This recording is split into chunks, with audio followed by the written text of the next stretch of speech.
Il contributo che oggi vi presento consiste in una versione ridotta dell'ultimo capitolo della mia tesi di laurea per l'Accademia di Bologna, che si chiama La svolta cromatica, ed è anche il titolo della mia tesi proprio, che però è frutto di diversi anni di lavoro, perché ho dedicato anche la tesi precedenti proprio al problema del colore, e quindi inizierò a presentare brevemente queste ricerche. Il termine svolta cromatica si spiega nel riferimento alla cosiddetta svolta iconica, che a sua volta si riferisce alla svolta linguistica. Quindi in generale la premessa di queste ricerche è che, se è vero che oggi ci confrontiamo con una preminenza dell'immagine nella comunicazione, allora cioè con un ritorno a parlare per immagini anche la svolta iconica, è anche vero che questa importanza del visivo contemporanea non può fare a meno di un rinnovato interesse e una nuova conoscenza sul colore, e cioè appunto una svolta cromatica. In un certo senso è proprio la svolta cromatica, questa svolta cromatica ad aver incentivato la svolta iconica, perché se pensiamo agli schermi dei computer, anche della televisione, quindi già dagli anni 50, e la fotografia, tutti questi mezzi si basano sulla tricotomia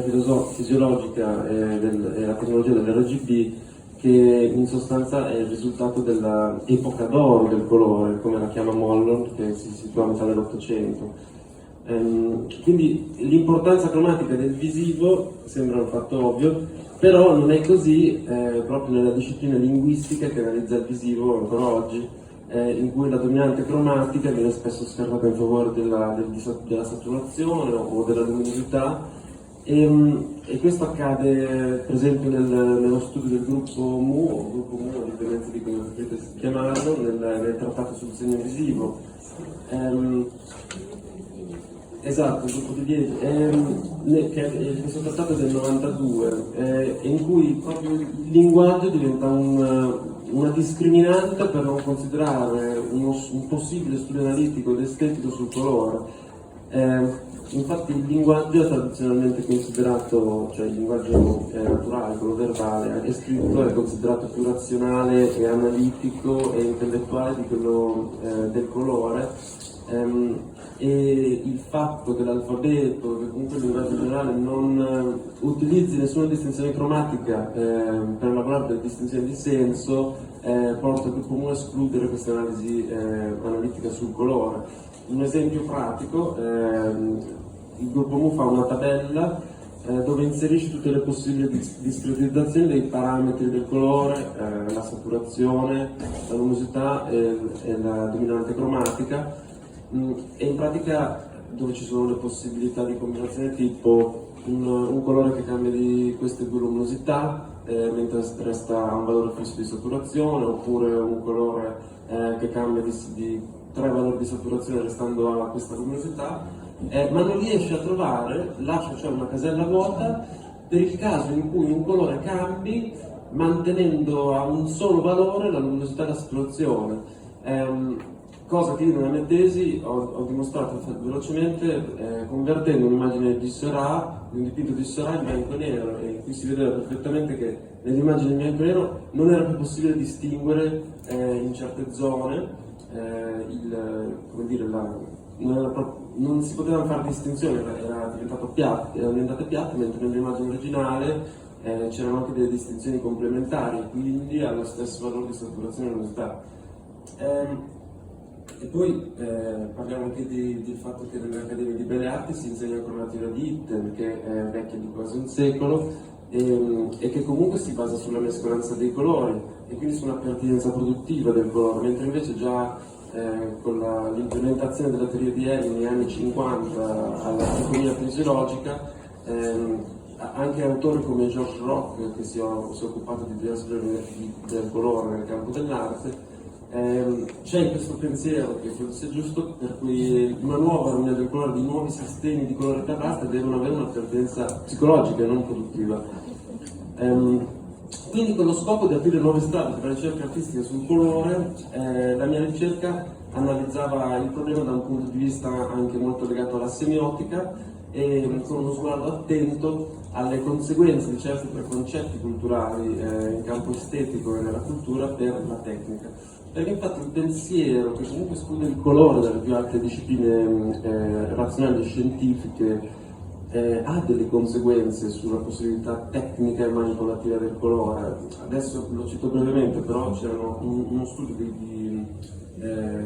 autori praghesi che si concentrava per esempio sulle lacune dei software digitali, quindi per esempio su Photoshop e Illustrator è impossibile ottenere una sfumatura dal blu al giallo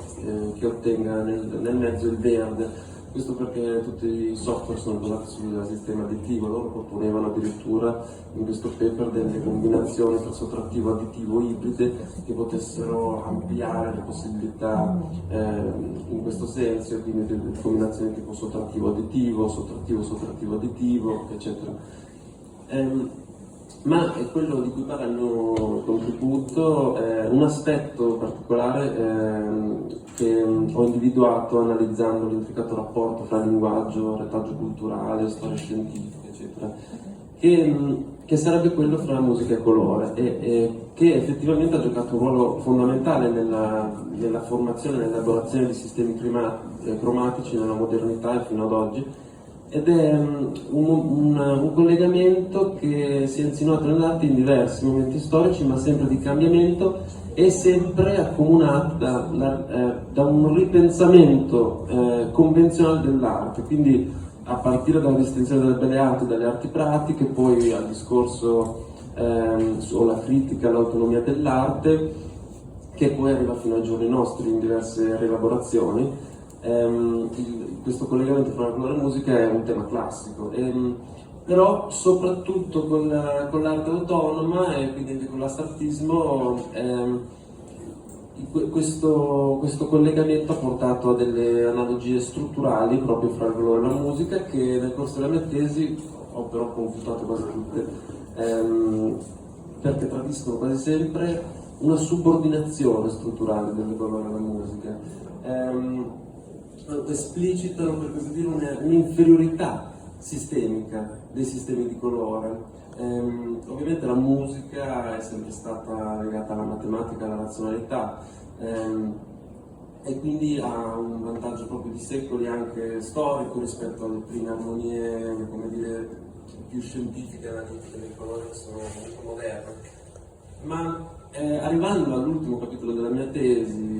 e quindi concentrandomi sulla possibilità di nuove strutture per il colore o comunque di aprire questa strada verso nuove strutture, il collegamento con la musica è tornato a essere utile secondo me nel mio caso per affrontare due problemi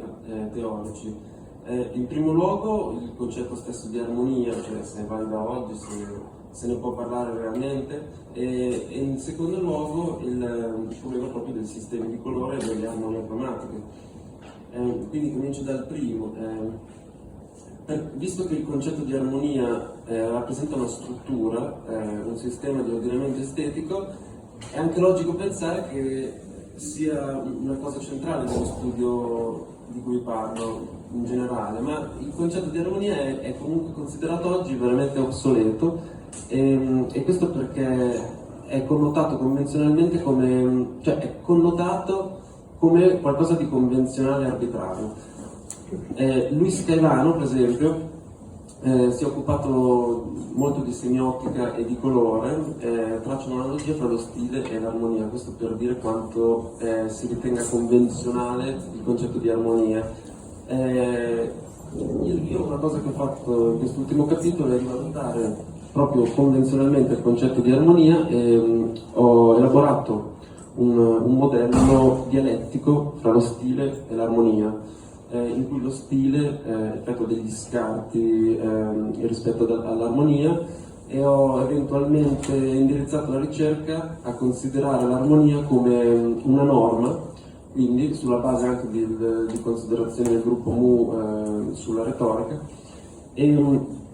E questo mi ha permesso anche di accettare l'idea che nella società si crea sempre un modello di pensiero, si viene sempre a instaurare, come dire, un mezzo convenzionale, per cui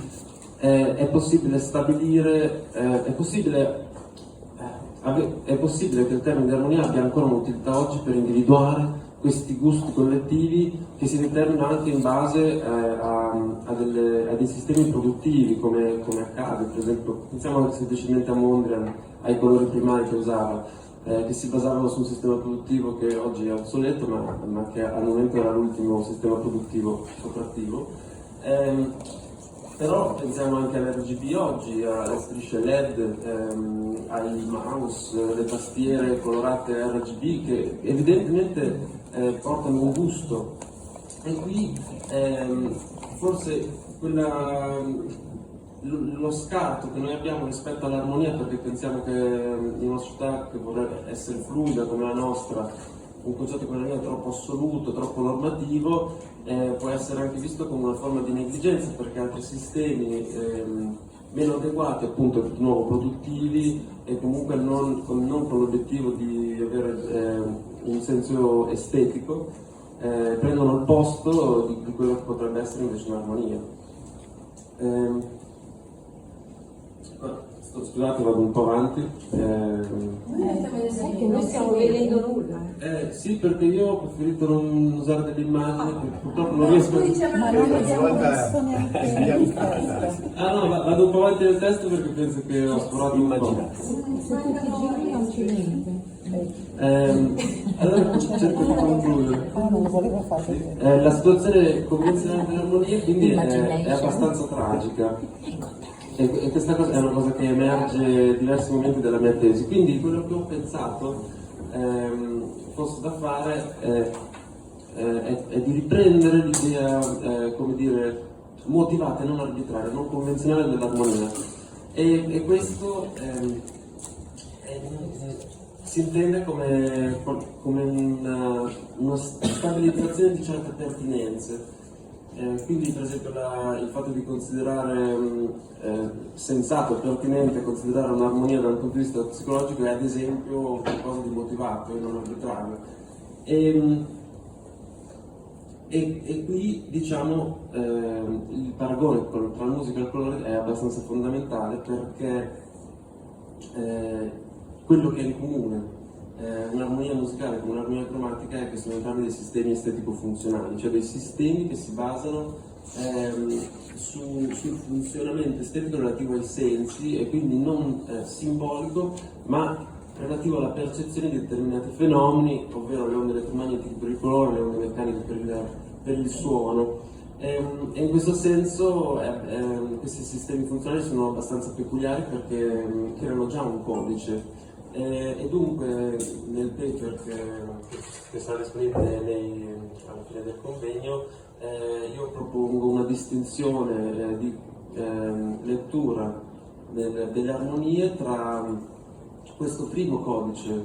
come dire, percettivo e un codice che si può costruire sopra, ma si deve anche costruire sopra, perché riguarda per esempio la discretizzazione degli elementi da usare,